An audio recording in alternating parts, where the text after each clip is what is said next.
Focal person सूबाई वज़ीर सैयद सरदार शाह ज़िले इंतज़ामिया ऐं चूंडियल नुमाइंदनि सां गॾिजाणी करे इंतज़ामनि जो जाइज़ो वरितो। गॾिजाणी बाद सूबाई वज़ीर सैयद सरदार शाह सहाफ़ियुनि सां ॻाल्हाईंदे चयो त थर में बरसाति हमेशह रहमत ऐं मक़ामी आबादी लाइ ख़ुशहाली जो पैगाम हूंदी आहे। इन हूंदे इम्कानी ख़तरे वारी सूरतहाल खे मुंहुं ॾियण लाइ अॻुवाट इंतज़ाम मुकमल कया विया आहिनि। हुन चयो त सरकारी मुलाज़िमनि जूं मोकलूं रद्द करे इमरजेंसी लागू कई वई आहे। इन मामले में कामूरनि जी का बि कोताही बर्दाश्त न कई वेंदी। कोताही कंदड़ कामूरनि खिलाफ सख्त कार्रवाई कंदासीं। सरदार शाह चयो त थर में बरसात दौरान पेश ईंदड़ विॼ किरण जे वाक़िअनि सबबि इंसानी ज़िंदगियूं ज़ाया थी वञनि थियूं।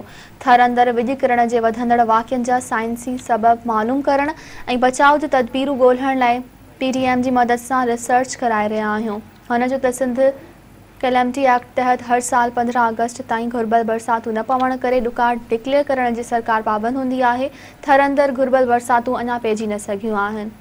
हुन जो त थर में हलंदड़ बरसाति जे दौरान इम्कानी ख़तरे खे मुंहुं ॾियण लाइ एमरजेंसी कंट्रोल रूम्स क़ाइमु कया विया आहिनि। मुख़्तलिफ़ खातनि जे मुलाज़िमनि ते मुश्तमिल रेस्क्यू टीमूं जोड़ी वियूं आहिनि।